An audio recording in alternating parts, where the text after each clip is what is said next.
नमस्कार दर्शकों, मैं अंकित नारायण व्यास हमारे YouTube चैनल श्री नारायण खगोल ज्योतिष विज्ञान केंद्र उज्जैन से आप सभी लोगों का हार्दिक स्वागत करता हूं। हमारे वास्तु बेसिक कार्यक्रम में आज हम 8 दिशा को घर के अंदर किस जगह किस स्थान पर क्या होना चाहिए उसके महत्व के बारे में बताएंगे। हमारे पुराने वीडियो में हम आपको पंच तत्व का महत्व, 9 ग्रहों की दिशा, प्लॉट सिलेक्शन और घर में किस दिशा से प्रवेश करने पर उसमें क्या प्रभाव पड़ेगा घर के लोगों पे, इसके बारे में हम वीडियो 1 और वीडियो 2 में आपको बता चुके हैं। आज हम वीडियो 3 में 8 दिशाओं के महत्व और उन दिशा में पंच तत्व को कैसे विभाजित करना है और घर के अंदर किस दिशा में किस जगह पे क्या रखना है उसके बारे में डिटेल जानकारी आज हम आपको अपने वीडियो नंबर 3 में देंगे। सबसे पहले हम नॉर्थ ईस्ट एरिया की बात करेंगे, उत्तर पूर्व दिशा। वास्तुशास्त्र के हिसाब से इस स्थान को ईशान कोण कहा गया है। इस स्थान पर मंदिर, कुआं, बोरवेल, खुला स्थान, बगीचा, तहखाना, बच्चे का रूम बनाना अति शुभ माना गया है।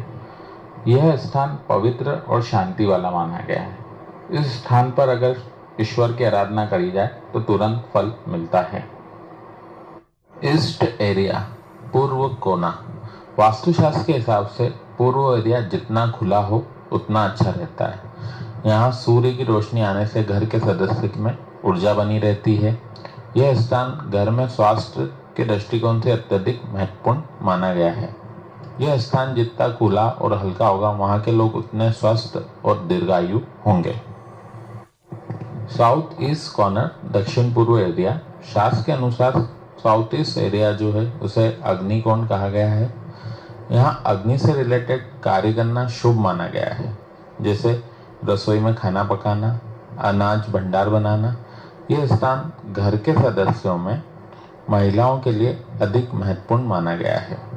यहाँ बनाया गया भोजन घर के लोगों को ऊर्जा प्रदान करता है तथा निरोगी रखता है, इसलिए यह एरिया स्वास्थ्य दृष्टिकोण से अधिक महत्वपूर्ण माना गया है। साउथ एरिया, शास्त्र के अनुसार दक्षिण एरिया घर में अनाज भंडार, भारी सामान, सीढ़ी, लिफ्ट के लिए उत्तम माना गया है। यहाँ पर छोटी खिड़की और छोटा दरवाजा रहना भी शुभ माना गया है।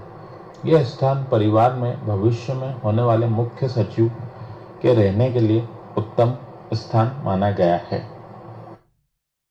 साउथ वेस्ट कॉर्नर, दक्षिण पश्चिम स्थान। शास्त्र के अनुसार दक्षिण पश्चिम दिशा को नैऋत्य कोण भी कहा गया है।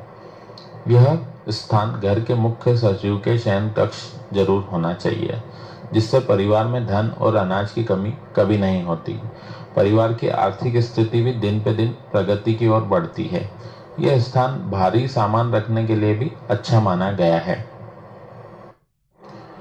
वेस्ट पश्चिम, यह स्थान वास्तु के हिसाब से शांति का प्रतीक माना गया है। यहाँ परिवार के लोग अपना भोजन कक्ष बना सकते हैं ताकि परिवार बैठकर भविष्य को लेकर चर्चाएं कर सके। बगीचा, खिड़की भी बना सकते हैं तथा विद्यार्थियों के लिए स्टडी रूम बनाना भी इस कोने में अच्छा माना गया है। यह कोना सुख और शांति का प्रतीक है तथा दीर्घायु प्रदान करने वाला होता है। नॉर्थ वेस्ट कॉर्नर, उत्तर पश्चिम दिशा। वास्तुशास्त्र के हिसाब से इस कोने को वायु कोण कहा गया है। यह स्थान अतिथि गृह, विवाह योग कन्या, किचन तथा बड़ी खिड़कियों के लिए उत्तम माना गया है। इस स्थान से आने वाली वायु घर में स्वास्थ्य का वातावरण बनाए रखती है और घर से दूषित वायु को बाहर करती है, इसलिए यह स्थान शौचालय के लिए भी अति उत्तम माना गया है। नॉर्थ एरिया, उत्तर दिशा। वास्तुशास्त्र के हिसाब से इस स्थान को कुबेर का स्थान माना गया है। ईशान कोण के बाद अगर कोई स्थान वास्तुशास्त्र में अधिक महत्वपूर्ण माना गया है तो वो उत्तर दिशा माना है। यहाँ पर बगीचा, कुआं, अंडर वाटर टैंक अत्यधिक शुभ माना गया है। ये स्थान हल्का होना चाहिए।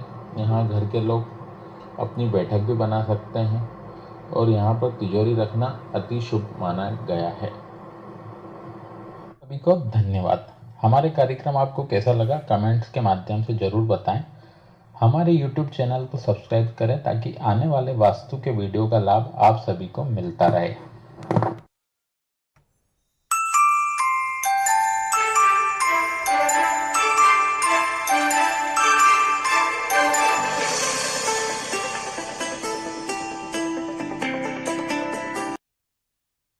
नमस्कार दर्शकों, मैं अंकित नारायण व्यास हमारे YouTube चैनल श्री नारायण खगोल ज्योतिष विज्ञान केंद्र उज्जैन से आप सभी लोगों का हार्दिक स्वागत करता हूं। आज हमारे इस वीडियो में सूर्य ग्रहण हो या चंद्र ग्रहण, इसमें दिए उपाय आपको जिंदगी भर सभी ग्रहण के प्रभाव से मुक्ति दिला सकते हैं। सबसे पहले जानें सूर्य ग्रहण कैसे होता है। कृष्ण पक्ष में सूर्य चंद्र की युति हो तब अमावस्या तिथि का निर्माण होता है। इस पर अगर कोई पाप ग्रह की युति राहु या केतु की हो तो उस दिन सूर्य ग्रहण होता है। वहीं चंद्र ग्रहण शुक्ल पक्ष में सूर्य चंद्र की दृष्टि से संपन्न होकर पूर्णिमा तिथि वाले दिन चंद्र ग्रहण होता है। कोई भी ग्रहण का प्रभाव जनमानस पर 1 माह तक देखने को मिलता है। ग्रहण का सूतक काल, कोई भी ग्रहण अगर पृथ्वी पर होता है तो उसका सूतक काल 12 घंटे पहले से शुरू हो जाता है। जैसे कि 21 जून 2020 को जो सूर्य ग्रहण होने वाला है उसका सूतक काल 20 तारीख को रात्रि 10 बजे से प्रारंभ हो जाएगा। सूर्य ग्रहण जो 21 जून को होने वाला है वह सुबह 10:10 पर शुरू हो जाएगा और जिसका मोक्ष 13:40 पर खत्म होगा। ग्रहण की अवधि 3 घंटे 30 मिनट की होगी। ग्रहण से बचने के शास्त्रों के नियम, कोई भी ग्रहण होता है तो उस ग्रहण के बाद पवित्र नदी में जाकर स्नान अवश्य करें। पवित्र नदी का पानी लाकर अपने नहाने के जल में मिलाकर परिवार के लोगों को भी स्नान अवश्य कराना चाहिए। नदी अगर घर के पास ना हो तो गंगा जल अपने नहाने के पानी में मिलाकर ग्रहण के बाद स्नान करना चाहिए। अनाज को ग्रहण से बचाने के लिए उसमें तुलसी के पत्ते जरूर डालें। घर को शुद्ध करने के लिए ग्रहण के बाद गोमूत्र को पानी में मिलाकर घर में छींटे डालने से घर को स्वच्छ किया जा सकता है। गर्भवती स्त्री ग्रहण से पहले गोमूत्र का स्पर्श अपने गर्भ पर कर सकती है जिससे उसे ग्रहण के प्रभाव से बचाया जा सकता है। और नंगी आंखों से कभी भी ग्रहण को नहीं देखना चाहिए। ग्रहण वाले दिन परिवार के लोगों को मिलकर क्या करना चाहिए। जब भी कोई ग्रहण होता है तो परिवार के सदस्य इस समय एक साथ होते हैं। ऐसे समय में घर के मुख्य स्वामी को अपने इष्ट देव की आराधना करना चाहिए।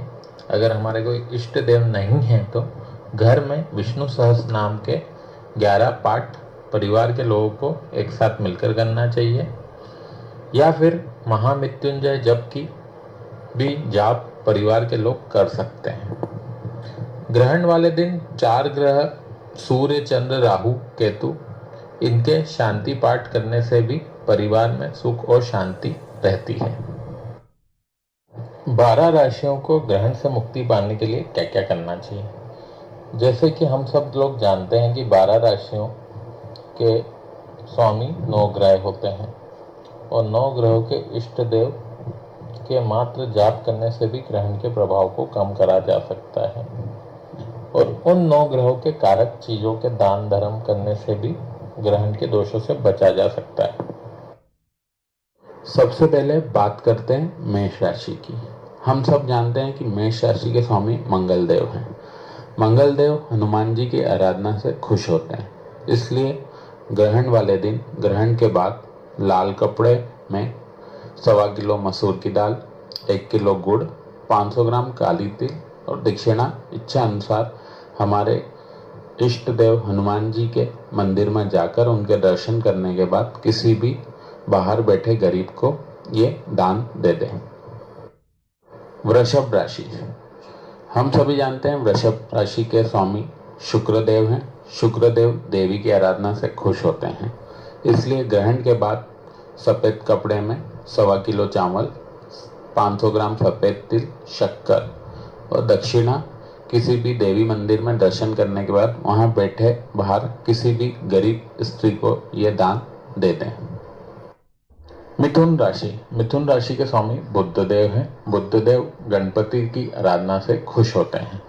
ग्रहण के बाद कोई भी गणपति मंदिर में जाकर हरे कपड़े में 1.25 किलो मूंग की दाल, काली सरसों और 1 किलो हरी घास ले लें और दक्षिणा ले लें। उसके बाद गणपति जी के दर्शन करें और बाहर बैठे किसी भी भिखारी को अपना मूंग की दाल, काली सरसों और दक्षिणा दे दें। उसके बाद 1 किलो जो घास है वो किसी गाय को खिला दें। कर्क राशि के स्वामी चंद्रदेव है। चंद्रदेव शिव जी की आराधना से खुश होते हैं। तो ग्रहण वाले दिन सबसे पहले सफेद कपड़े में 1.25 किलो चावल, 500 ग्राम उड़द की दाल व दूध 1 लीटर शिव जी को चढ़ाएं। उसके बाद ये दान बाहर बैठी किसी भी गरीब स्त्री को दे दें। सिंह राशि के स्वामी सूर्यदेव हैं। तो ग्रहण के बाद लाल कपड़े में 1.25 किलो गेहूं, 1 किलो गुड़, तांबे का बर्तन वह दक्षिणा लेकर सूर्य भगवान के दर्शन करें। उसके बाद ये दान किसी उच्च कोटि के ब्राह्मण को दे दें। कन्या राशि के स्वामी बुद्धदेव है। बुद्धदेव गणपति जी की आराधना से खुश होते हैं। तो ग्रहण के बाद हरे कपड़े में 1.25 किलो मूंग की दाल, 500 ग्राम काली तिल व 1 किलो फल लेकर और दक्षिणा लेकर गणपति जी के दर्शन करने के बाद बाहर बैठी किसी भी कन्या को ये दान दे दें। तुला राशि के स्वामी शुक्रदेव हैं। शुक्रदेव देवी की आराधना से खुश होते हैं। तो ग्रहण के बाद सफेद कपड़े में 1.25 किलो चावल, काली सरसों, आधा किलो शक्कर, दक्षिणा लेकर देवी के मंदिर के दर्शन करें और ये दान बाहर बैठी किसी भी सुहागन स्त्री को दे दें। वृश्चिक राशि के स्वामी मंगलदेव हैं। मंगलदेव हनुमान जी की आराधना से खुश होते हैं। तो ग्रहण के बाद लाल कपड़े में 1.25 किलो मसूर की दाल, फल 500 ग्राम, काली उड़द 500 ग्राम, दक्षिणा लेकर किसी भी हनुमान जी के मंदिर में जाकर दर्शन करें और उसके बाहर बैठे किसी भी जरूरतमंद भिखारी को ये दान दे दें। धनु राशि के स्वामी गुरुदेव हैं। गुरुदेव विष्णु जी की आराधना से खुश होते हैं। तो ग्रहण के बाद पीले कपड़े में 1.25 किलो चने की दाल, 500 ग्राम पीले फल और 500 ग्राम पीली सरसों दक्षिणा लेकर विष्णु जी के मंदिर जाकर दर्शन करें। उसके बाद ये दान किसी ब्राह्मण को अवश्य दें। मकर राशि के स्वामी शनिदेव हैं। तो ग्रहण के बाद काले कपड़े में 500 ग्राम काली उड़द मिलाकर वह 1 लीटर तिल्ली का तेल लेकर दक्षिणा किसी भी शनि मंदिर या हनुमान जी के मंदिर में दर्शन करने के बाद बाहर बैठे जरूरतमंद भिखारी को देते हैं। कुंभ राशि के स्वामी भी शनिदेव हैं। तो ग्रहण के बाद नीले कपड़े में 500 ग्राम काली तिल लेकर वह 1 लीटर सरसों का तेल और दक्षिणा लेकर किसी भी शिव जी के मंदिर या शनि महाराज के मंदिर में दर्शन करें। उसके बाद बैठे बाहर किसी भी गरीब को यह दान दे दें। मीन राशि के स्वामी गुरुदेव हैं। गुरुदेव विष्णु जी की आराधना से प्रसन्न होते हैं। तो ग्रहण के बाद पीले कपड़े में 500 ग्राम हल्दी, 1.25 किलो चने की दाल वह मिठाई का पैकेट लेकर किसी भी विष्णु जी के मंदिर के दर्शन करके बाहर या मंदिर में बैठे किसी ब्राह्मण को अवश्य दें। धन्यवाद दर्शकों, हमारे वीडियो आपको कैसा लगा इसके लिए कमेंट के माध्यम से हमें जरूर बताएं। हमारे नए वीडियो और डेली पंचांग, व्रत विशेष और राशिफल के लिए हमारे YouTube चैनल श्री नारायण खगोल ज्योतिष विज्ञान केंद्र उज्जैन को सब्सक्राइब करें और रोज नए वीडियो का लाभ लें।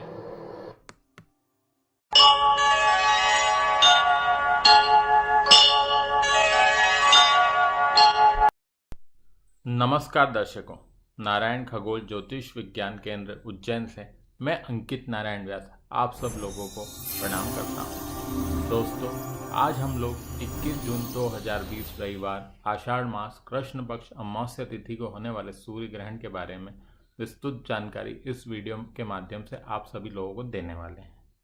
दर्शकों, विश्व में सूर्य ग्रहण तो पृथ्वी पर कई बार होते हैं, और हर सूर्य ग्रहण के पीछे ग्रहों की युति, उसका दृष्टि संबंध, इसके क्रूर प्रभाव के बारे में ज्ञात किया जा सकता है। पिछले वर्ष 25 दिसंबर 2019 में जो सूर्य ग्रहण हुआ था उसके बारे में मैं कई अखबारों में लिख चुका हूँ कि जो समय सूर्य ग्रहण हुआ था उस समय ग्रहों की युति बड़ी चिंताजनक थी, जिससे पूरे विश्व में रोग और भय की स्थिति उत्पन्न होगी। उसका प्रभाव आज सब लोगों को देखने को मिल रहा है। 21 जून 2020 को जो सूर्य ग्रहण होने वाला है वो मिथुन राशि में होने वाला है। मिथुन राशि वायु तत्वीय राशि है। उसके राशि के स्वामी बुध देव है। बुध ग्रह को वाणी, बुद्धि और धन का कारक माना है। बुध ग्रह उत्तर दिशा का प्रतिनिधित्व करते हैं। ग्रहण वाले दिन मिथुन राशि में 4 ग्रहों की युति है, सूर्य, चंद्र, बुध और राहु। उसी प्रकार मीन राशि में बैठा मंगल चौथी दृष्टि से मिथुन राशि को देख रहा है, जिससे मिथुन राशि में अंगारक योग भी बन रहा है, जिसमें पृथ्वी पर आग जई की कई घटनाएं देखने को मिल सकती है। इस ग्रहण की विशेष बात यह देखने को मिल रही कि इस समय गोचर में 4 ग्रह वक्री अवस्था में चल रहे हैं, शनि, गुरु, शुक्र, बुध। जब भी पाप ग्रह वक्री चलते हैं तो उसका प्रभाव पृथ्वी पर अत्यधिक क्रूर देखने को मिलता है। इस ग्रहण के कारण हमें पृथ्वी पर विशेष तौर पर कई प्रभाव देखने को मिलेंगे, जैसे भूकंप के योग, समुद्री देशों में सुनामी, राजनेताओं की हत्या, सरकारी धन की हानि, हिंसा और जनता में भय की स्थिति उत्पन्न रह सकती है। आइए दर्शक जानते हैं इस ग्रहण का 12 राशियों पर क्या प्रभाव पड़ने वाला है। सबसे पहले मेष राशि। मेष राशि के लिए यह ग्रहण लाभदायक है। उन्हें धन प्राप्ति के योग बनेंगे। परिवार में छोटे भाई बहन के साथ मतभेद की स्थिति बन सकती है। मित्रों से लाभ मिलेगा। वृषभ राशि। इस राशि के लिए सूर्य ग्रहण लाभदायक नहीं है। धन हानि हो सकती है। परिवार में कलह के योग भी बन सकते हैं। मिथुन राशि। मिथुन राशि वालों के लिए यह ग्रहण मानसिक तनाव बढ़ाने वाला है। क्रोध से स्वयं को नुकसान पहुंचा सकते हैं तथा जीवन साथी के साथ भी मतभेद की स्थिति बन सकती है। कर्क राशि वाले जातकों के लिए यह ग्रहण लाभदायक नहीं है। उन्हें आर्थिक हानियां हो सकती है। वाहन से दुर्घटना के योग भी बन सकते हैं। सिंह राशि वाले जातकों के लिए यह सूर्य ग्रहण लाभदायक है। धन आगमन के योग बनेंगे और शत्रु पर विजय भी बन सकती है। बड़े भाई से लाभ मिलेगा। कन्या राशि वालों के जातक के लिए यह ग्रहण अच्छा नहीं है। कार्य क्षेत्र में हानि हो सकती है। पिता के स्वास्थ्य पे भी नुकसान हो सकता है। तुला राशि वालों के लिए यह ग्रहण अच्छा नहीं है। उन लोगों का ट्रांसफर के योग बन सकते हैं। पिता की सेहत को भी कष्ट हो सकता है। वृश्चिक राशि। वृश्चिक राशि के जातकों को रोग संबंधित परेशानियां बढ़ेगी। पुराने रोग शरीर पर फिर वार कर सकते हैं। धनु राशि वालों के लिए ग्रहण अच्छा नहीं है कि दाम्पत्य जीवन में मनमुटाव बढ़ेगा, जिसके चलते मानसिक पीड़ा होगी। पत्नी के स्वास्थ्य को भी नुकसान पहुंच सकता है। मकर राशि। मकर राशि वालों के लिए ग्रहण फायदेमंद है। उनको शत्रु पर विजय के योग मिलेंगे। रोग का नाश होगा तथा पुराना धन जो गया है वो भी कहीं ना कहीं से वापस आने के योग बन सकते हैं। कुंभ राशि। कुंभ राशि के जातकों को संतान संबंधी परेशानियां हो सकती है। अगर प्रतियोगिता परीक्षा की तैयारी अगर मेहनत से करें तो उन्हें लाभ भी मिल सकता है। मीन राशि। मीन राशि जातकों के लिए भी एक ग्रहण अच्छा नहीं है। उन्हें मानसिक कला बनेगी। माता के संबंध से सेहत संबंधित परेशानियां हो सकती। मित्रों से भी कष्ट के योग बनते हैं। नमस्ते दर्शकों, हम आपसे फिर मिलेंगे नए कार्यक्रम के साथ। दर्शकों, हमारे चैनल को सब्सक्राइब करिए ताकि हम ज्योतिष, वास्तु, अंक विज्ञान, रत्न विज्ञान के संबंधित जानकारी आपको मिलती रहे और हमेशा हम और आपका साथ इस तरह बना रहे।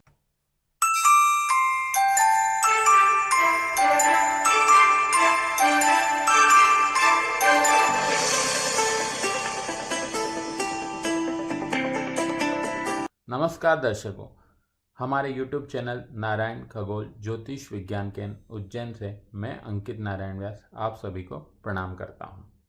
दर्शकों, आज हम इस वीडियो के माध्यम से कोरोना जैसी महामारी को हमारे सभी शास्त्र पद्धति से इसके कारण, दिशा और शांति के उपाय के बारे में जानेंगे। विश्व में जब भी कोई ऐसी बड़ी घटना होती है तो हर ज्योतिष विद्वान को अपने हर दृष्टिकोण से इसके बारे में जानना चाहिए। हमारे भारत में 4 तरह की शास्त्र पद्धति है: ज्योतिष शास्त्र, अंक शास्त्र, वास्तुशास्त्र, वैदिक शास्त्र। ज्योतिष शास्त्र हमें वर्तमान और भविष्य के बारे में बता सकती है, तो वहीं अंक शास्त्र अंक और अक्षर के प्रभाव के बारे में हमें बताता है। वास्तुशास्त्र ग्रहों की दिशाओं के बारे में ज्ञान देता है, वहीं वैदिक शास्त्र पुराने वेदों में उनके शांति और यज्ञ के उपायों के बारे में हमें बताता है। ज्योतिष शास्त्र अनुसार जब भी अमावस्या तिथि होती है उस समय सूर्य चंद्र के साथ राहु केतु जैसे पाप ग्रहों की युति या दृष्टि संबंध बन जाए तो सूर्य ग्रहण के योग बन जाते हैं। 25/12/2019 को जो ग्रह युति और दृष्टि संबंध बना था उसी कारण कोरोना जैसी महामारी का जन्म हुआ। शास्त्र के अध्ययन से यह भी पता चला कि जब भी शनि राहु की युति के समय ग्रहण का योग बन जाए तो कोई बीमारी दीर्घकालिक रोग की समस्या पूरे विश्व में देखने को मिलती है। अंक शास्त्र के माध्यम से देखने को मिलता है कि अंक शास्त्री ने 9 ग्रहों को 9 अक्षर के साथ कोरिलेट करा है, फिर उन 9 अक्षर को अपने 26 अल्फ़ाबेट के साथ कोरिलेट करा है। जैसे पहला अंक सूर्य का है, दूसरा चंद्रमा का, तीसरा गुरु का, चौथा राहु का, पांचवा बुध का, छठा शुक्र का, सातवां केतु का, आठवां शनि का और 9वां मंगल का। पूरे विश्व में 2 मेथड है जो सबसे ज़्यादा लोकप्रिय है, पाइथागोरियन और चार्ल्डियन मेथड। हमारे वीडियो में दोनों की डिटेल आपको स्क्रीन पर बताई जा रही है। अंक शास्त्र बहुत आधुनिक और कठिनाई वाला विषय है। जब हमने पाइथागोरियन मेथड अप्लाई करी तो पाया कि 25/12/2019 को का अगर जोड़ किया गया तो 4 अंक पाया गया जिस दिन सूर्य ग्रहण हुआ था। और वुहान शहर का नाम भी हमने इस मेथड के द्वारा यूज़ करा तो हमें पाया गया कि उसे जोड़ने पर भी 4 आता है। फिर डिटेल में जब हम गए तो हमें पता लगा कि 4 दिसंबर को ही चाइना में पहला कोरोना का मरीज मिला था। फिर दोनों शास्त्र की विधियों से हमने ये पता लगा कि 4 अक्षर पर राहु का प्रभाव है और जो 4 अक्षर हमें दोनों विधियों द्वारा मिले हैं उनका 4 शब्द मिले हैं DMTV। इन सभी पर राहु का प्रभाव माना है और इन अक्षर वालों पर भी राहु का प्रभाव ज़्यादा मानने को माना है, इसलिए इन अक्षर पर कोरोना का प्रभाव ज़्यादा देखने को मिल रहा है। अंक शास्त्र के द्वारा हमें यह भी पता लगा कि जो इसके शत्रु हैं वो भी इसके प्रभाव में आएंगे, जैसे 1, 2, 6, 7, 9। अगर यही अंक शास्त्री वाला उपयोग हमने भारत में किया तो हमें पता लगा कि दिल्ली, महाराष्ट्र, मध्य प्रदेश, तेलंगाना, तमिलनाडु पर इसका प्रभाव ज़्यादा देखने को मिलेगा। वास्तु दृष्टिकोण से पाएंगे कि शनि को पश्चिम दिशा का कारक माना गया तो वहीं राहु को दक्षिण पश्चिम दिशा का स्वामी माना गया, तो इस क्षेत्र में भी इसका प्रभाव ज़्यादा देखने को मिलेगा। दोस्तों, समाधान। पुराने वेद शास्त्र में जब भी इस तरह की महामारी हुई है तो राजा द्वारा कई देवियों की आराधना की जाती थी और उनके यज्ञ और अनुष्ठान किए जाते थे, जिसमें लक्ष्य चंडी यज्ञ, नवचंडी यज्ञ, सतचंडी यज्ञ, मत्संजीवनी मंत्र, असंपुट, उदय संपुट। इस समय काल रात्रि देवी की आराधना भी होती थी। राहु के शांति जप भी होते थे। घरों में लोगों द्वारा काली तिल, गूगल, शुद्ध देसी घी, जौ, गुड़ से हवन किया जाता था ताकि ऐसी महामारी से बचा जा सके। जो बड़े यज्ञ होते हैं वो उच्च कोटि के विद्वानों द्वारा किए जाए तो ऐसे बड़े से बड़े रोगों से मुक्ति पाई जा सकती है। दोस्तों, हम लोग विज्ञान के युग में हैं तो ये अनुष्ठान तो हमें करना ही चाहिए ताकि ऐसी बड़ी महामारियों से बचा सके, पर डॉक्टर का इलाज हमें पहली प्रायोरिटी पे लेना चाहिए और उनके द्वारा मार्गदर्शन जो किया उसे सबसे पहले उपयोग करें। आप सबसे आज्ञा चाहूँगा, हमारे चैनल को सब्सक्राइब करिए ताकि नए वीडियो आपको हमेशा नई नई जानकारी देखने को मिले और आपका और हमारे साथ इसी तरह बना रहे।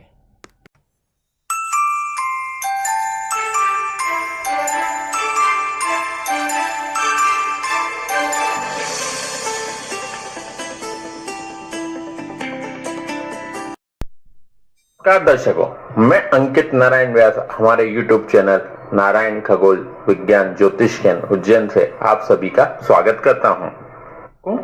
इस वास्तु ज्ञान कार्यक्रम के माध्यम से हम आपको 10 वीडियो से संपूर्ण वास्तु का बेसिक ज्ञान देंगे, जिससे सबसे पहले हमारे YouTube चैनल को सब्सक्राइब करें ताकि आने वाले 9 वीडियो का लाभ भी आपको मिल सके।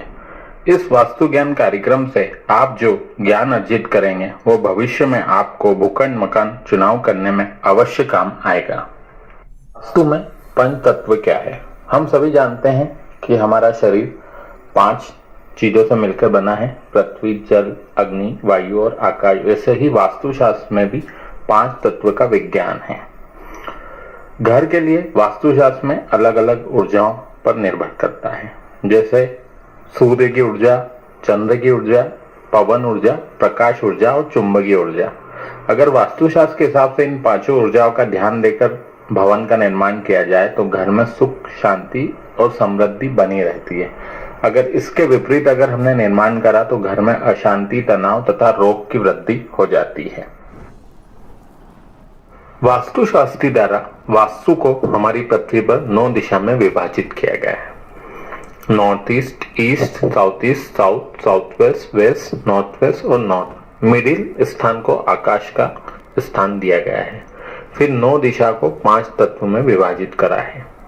नॉर्थ ईस्ट को पानी का स्थान दिया है, साउथ ईस्ट को अग्नि का और नॉर्थ वेस्ट को वायु का, साउथ वेस्ट को पृथ्वी का और मिडिल स्थान को आकाश और ब्रह्म स्थान कहा जाता है। वास्तुशास्त्री अनुसार 9 ग्रहों को स्थान, जिस प्रकार 5 तत्वों से शरीर बना है उसी प्रकार 9 ग्रहों का प्रभाव भी हमारे शरीर पर रहता है। वास्तुशास्त्री द्वारा 9 ग्रहों को 9 स्थान दिए गए हैं, जिसका विवरण हमारी स्क्रीन पर दिया गया है। गुरु केतु को उत्तर पूर्व का स्थान दिया गया है, वहीं सूर्य को पूर्व दिशा का कारक दिया गया है। शुक्र को दक्षिण पूर्व का स्थान दिया है। मंगल को साउथ दिशा, दक्षिण दिशा का कारक कहा गया है। साउथ वेस्ट में राहु को स्थान दिया गया है। पश्चिम में शनि को स्थान दिया गया है, वहीं चंद्र को उत्तर पश्चिम और बुध को उत्तर दिशा। ये सारे स्थान वास्तुशास्त्र ने 9 ग्रहों में को दे रखे हैं। कुछ उदाहरण द्वारा आपको भूखंड के बारे में जानकारी अपनी स्क्रीन के माध्यम से देना चाहते हैं। जब भी वास्तु के अनुसार कोई भी भूखंड हम अपने लिए खरीदने का अगर मन बनाते हैं तो इन बातों का ध्यान अवश्य दें कि उनकी चारों दिशा सामान्य हो, चारों दिशा के कॉर्नर एक समान हो। जैसे हमारी स्क्रीन में दे रखा है कि ये जो स्क्वायर शेप है इसमें चारों कॉर्नर और चारों दिशा हमें सामान्य मिलती है। उदाहरण 2 में जो हमने आपको प्लॉट स्क्रीन पर दिखाया वो आज के समय में रेक्टेंगुलर फॉर्म में अधिक मात्रा में देखने को मिलता है, जिसमें आपको चारों कॉर्नर और चारों दिशा सामान्य मिलती है। 3 में जो हमने अपनी स्क्रीन पर आपको प्लॉट दिखाया है ये वास्तु के अनुसार बहुत शुभ माना गया है। इस प्लॉट में पूर्व दिशा बढ़ी हुई रहती है। इस प्लॉट को अगर आपको मिले तो तुरंत ले लें। वास्तु के अनुसार ऐसे प्लॉट मान, सम्मान और वैभव को बढ़ाने वाले होते हैं और परिवार को लाभ देते हैं। उदाहरण 4 में हमने आपको जो स्क्रीन पर प्लॉट दिखा है ये भी वास्तु के अनुसार बड़ा अच्छा प्लॉट माना गया है। इसमें नॉर्थ ईस्ट एरिया बढ़ा हुआ है। ऐसे प्लॉट परिवार के लिए धार्मिक और भाग्यशाली रहते हैं। ऐसे स्थान पर निवास करने वाला सदा सुखी रहते हैं। वास्तु के अनुसार उत्तर की ओर बढ़ा हुआ हिस्से वाला प्लॉट व्यापारी और उद्योग करने वालों के लिए अत्यधिक लाभ पहुंचाने वाले होते हैं। इस प्लॉट में रहने वालों के पास धन की कभी कमी नहीं होती और उनका मान सम्मान दिन पर दिन बढ़ता ही जाता है। 6 में हमने आपको 4 प्लॉटों का उदाहरण दे रखा है। ये प्लॉट भूल के भी ना लें। इस भूखंड में रहने वाले दुखी और रोगी से ग्रस्त रहते हैं, क्योंकि इनमें ना तो कॉर्नर समान है और ना ही सामान्य से ये चारों दिशा से सामान्य है। ऐसे प्लॉट रहने वाले अत्यधिक परेशानियों से ग्रस्त रहते हैं। धन्यवाद दर्शकों, आज आप सबको इस कार्यक्रम से वास्तु ज्ञान का जरूर लाभ मिला होगा। जल्द ही हम अपने दूसरे वीडियो में आपको वास्तुशास्त्र की और नई जानकारियां देंगे।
कोरोना संक्रमण के इस दौर में जब पूरे देश में हाहाकार मचा है, अस्पताल भरे पड़े हैं, लोगों को चैन नहीं मिल रहा है, ऐसे में ज्योतिष क्या कह रहा है? ज्योतिष की नज़र में कोरोना कब तक लोगों को इस तरह बेहाल करके रहेगा, इस बारे में हम बात करेंगे ज्योतिर्विद पंडित अंकित नारायण व्यास से चर्चा करेंगे और जानेंगे कि ग्रह राशियों की दशा किस तरह से चल रही है और कोरोना कब तक लोगों को इस तरह से परेशान करेगा। देखिए, ये जो है 10-11 फरवरी को जो 6 ग्रह की युति हुई है, उसके कारण हमेशा 6 महीने तक रोग की अवस्था बनी रहती है।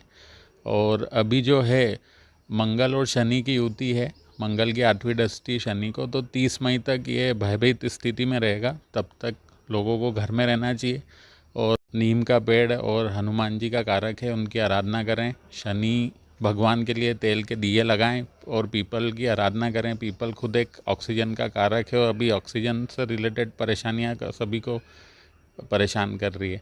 तो जितना हो सके घर में जो रहें लोग और शनि भगवान की आराधना करें, मंगल भगवान की आराधना करें, तो उससे उनके घर में रोगों की समस्या कम होगी। प्लस जो है अपने महाकाल भगवान के महामृत्युंजय के जप करें, अमृत संजीवनी के जप करें, तो उससे जो है परेशानियां कम होगी।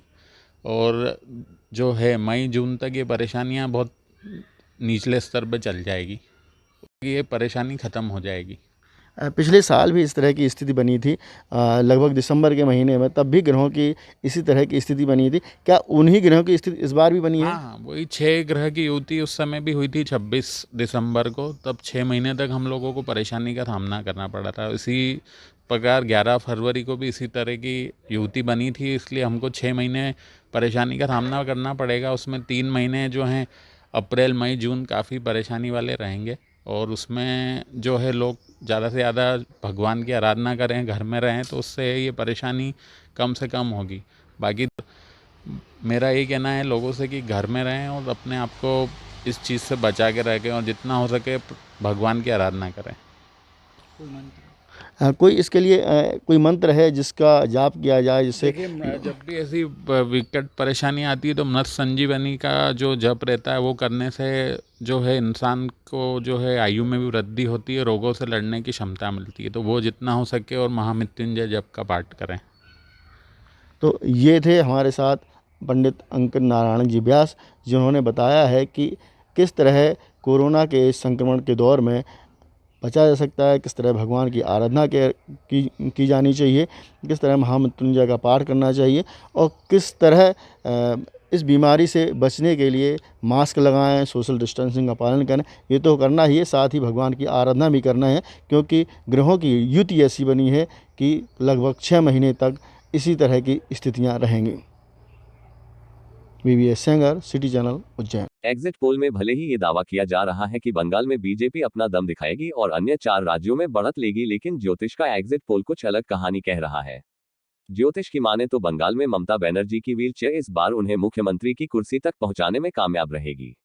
वहीं अन्य राज्यों में भी बीजेपी को कोई अधिक कामयाबी नहीं मिलने वाली, क्योंकि प्रधानमंत्री नरेंद्र मोदी की ग्रह दशा अच्छी नहीं चल रही है, लिहाजा उन्हें अपयश मिल रहा है। देखिए, ग्रह नक्षत्र के हिसाब से मोदी जी की वृश्चिक राशि है और अभी वृश्चिक राशि का समय अच्छा नहीं चल रहा है। अभी मोदी जी की पत्रिका देखे जाए तो उनसे चौथे गुरु की स्थिति बन गई है, जिससे अभी हम लोगों को भी देखने पड़ रहा है कि जनता में भय की स्थिति है। मोदी के प्रति लोगों के जो है विचार नकारात्मक होते जा रहे हैं।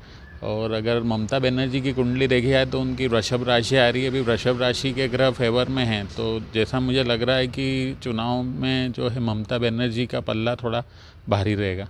बाकी जो 4 अन्य राज्य में जो है इनके पर जैसा परिणाम चाह रही बीजेपी वैसा परिणाम नहीं मिलेगा। जो पत्रिका अगर मोदी जी की देख के बताया जाए तो उसके परिणाम जैसा चाह रहे हैं उससे अनुकूल परिणाम आने के योग नहीं है। तो बंगाल में कुल मिला के बीजेपी की कुर्सी मिलना हाँ मुश्किल लग रहा है, मुश्किल लग रहा है।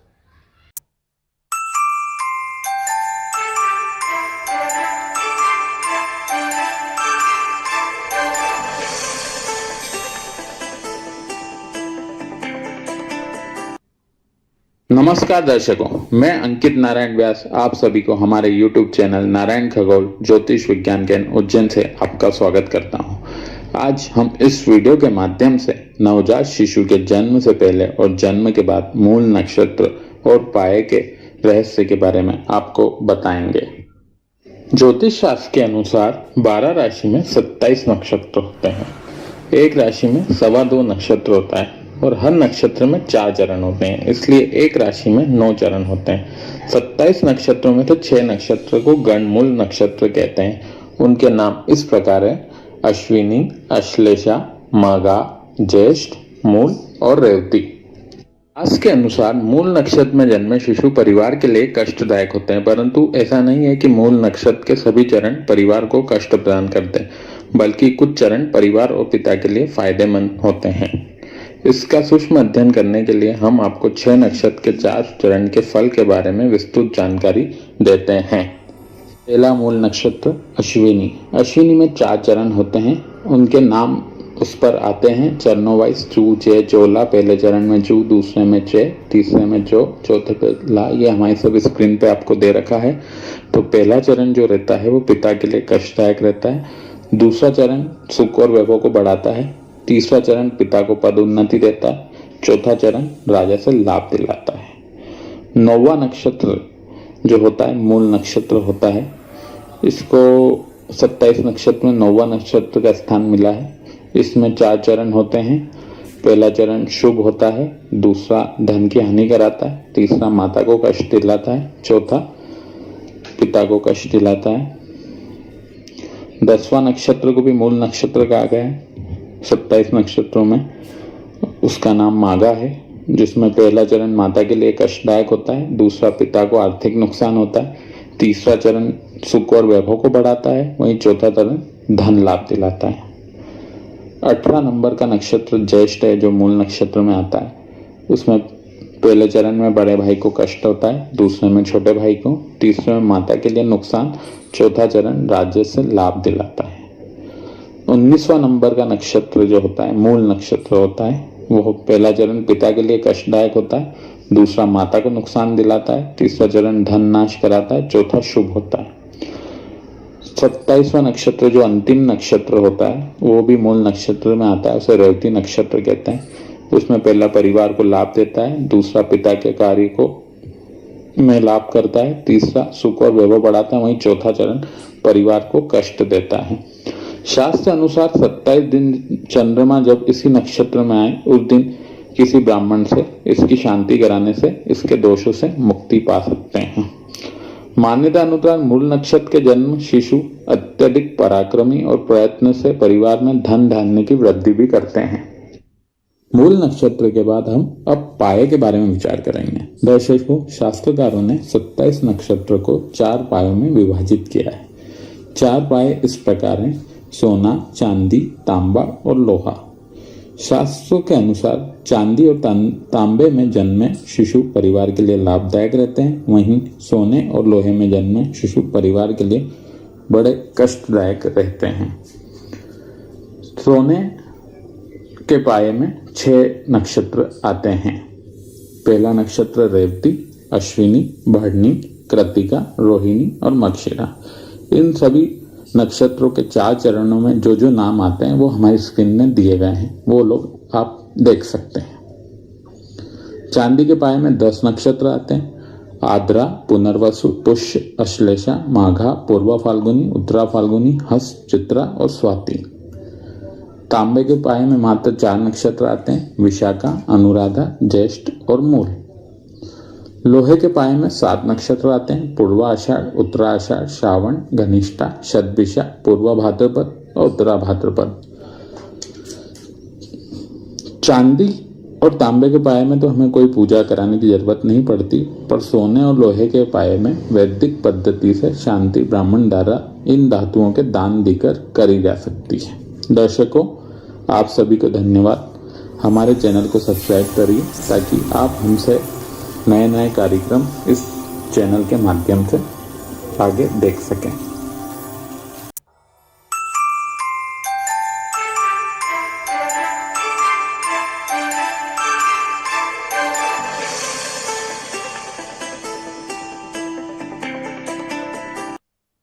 नमस्कार दर्शकों, हमारे YouTube चैनल नारायण खगोल विज्ञान ज्योतिष ज्ञान उज्जैन से मैं अंकित नारायण व्यास आप सभी को प्रणाम करता हूं। दर्शकों, आज इस वीडियो के माध्यम से हम सूर्यपुत्र शनिदेव के 11 सरल और अद्भुत उपाय के बारे में आपको बताएंगे, जिससे साढ़े साती, ढैया, वक्री शनि के क्रूर प्रभाव से मुक्ति पाई जा सकती है। आइए जानते हैं शनिदेव की पौराणिक कथा। शनिदेव सूर्य देवता और छाया देवी के पुत्र हैं। शनिदेव जब छाया देवी के गर्भ में थे तब वो भगवान शिव की आराधना में इतनी लीन हो गई थी कि उन्होंने खाने पीने तक का भी ध्यान नहीं दिया, जिसके कारण शनिदेव का कलर श्याम वर्ण का हो गया। शनिदेव का श्याम वर्ण देखकर सूर्य ने उन्हें अपना पुत्र मानने से इनकार कर दिया। तभी से शनि अपने पिता को अपना शत्रु मानते हैं। शनिदेव ने अपनी साधना तपस्या द्वारा भगवान शिव को प्रसन्न करा। भगवान शिव ने उन्हें 9 ग्रहों में सर्वश्रेष्ठ स्थान दिया और उन्हें वरदान दिया कि मानव और देवता भी तुम्हारे नाम से भयभीत रहेंगे। शनिदेव को इसलिए न्याय का देवता भी कहा गया है। पृथ्वी पर शनिदेव को न्याय, श्रमिक, निर्माणकारी, लोहा, रसायन, द्रव्य का कारक माना गया है। शास्त्र कहते हैं कि शनिदेव अच्छे के साथ अच्छा व बुरे काम वालों के साथ बुरा फल देते हैं। शनिदेव मकर और कुंभ राशि के स्वामी हैं। तुला राशि में वह उच्च के होते हैं। मेष राशि में नीच राशि के माने गए हैं। 27 नक्षत्र में 3 नक्षत्र को शनि का नक्षत्र कहा गया है। पुष्य, अनुराधा, उत्तरा भाद्रपद नक्षत्रों में शनि का आधिपत्य है। को शनिदेव के 10 नाम के बारे में हम आपको बताना चाहते हैं। शनिदेव को मंद ग्रह भी कहा गया है। शनिदेव एक राशि में 2.5 से 3 साल तक स्थित रहता है। शनिदेव को 3 दृष्टियां प्राप्त है। वह अपनी राशि से 30वीं, 7वीं, 10वीं दृष्टि देख सकता है। शनिदेव का वाहन गिद्ध, कुत्ता, भैंस आदि है। शनिदेव के 10 नाम अगर इनका जप करें तो भी हमें शनि के क्रूर प्रभाव से बचा जा सकता है। इनके 10 नाम इस प्रकार हैं: कोड़स, पिंगल, बबरू, कृष्ण, रोदांतक, यम, सोरी, शनिश्चर, मंद, पिप्लाक्षय। शनिदेव को प्रसन्न करने के 11 विशेष उपाय। पीपल के वृक्ष में सरसों या तेल का दिया सूर्यास्त के बाद लगाएं। दूसरा उपाय, दशरथ कर शनि स्तोत्र का पाठ करें। तीसरा उपाय, बजरंगबली व शिवजी की आराधना से भी शनिदेव को प्रसन्न किया जाता है। चौथा उपाय, पुरानी लोहे की नाव की अंगूठी या अष्ट धातु की अंगूठी धारण करें। पांचवा उपाय, काली गाय, भैंस और कुत्ते को भोजन कराएं। छठा उपाय, रोगों को नाश करने के लिए कांसे की कटोरी में तिल्ली का तेल लेकर उसमें अपनी मुख आकृति देखकर शनिदेव की प्रतिमा पर अर्पित करें। सातवां उपाय, शनिवार के दिन बंदर और कुत्ते को बूंदी के लड्डू का सेवन कराएं। आठवां उपाय, शनिवार के दिन शनि भगवान को नीले पुष्प अर्पित करें। 9वां उपाय, शनि के बीज मंत्र को रुद्राक्षी माला से 108 बार जप करें। 10वां उपाय, शनि चालीसा और शनि स्तोत्र का पाठ करें। 11वां उपाय, पुष्य, अनुराधा और उत्तरा आषाढ़ वाले नक्षत्र के दिन अपने वजन के बराबर शनि संबंधित वस्तुओं का दान करें। हमारे साथ बने रहने के लिए धन्यवाद। हमारे चैनल को सब्सक्राइब करिए ताकि हमारे नए वीडियो आप देख सकें और आप और हमारा साथ यूं ही बना रहे।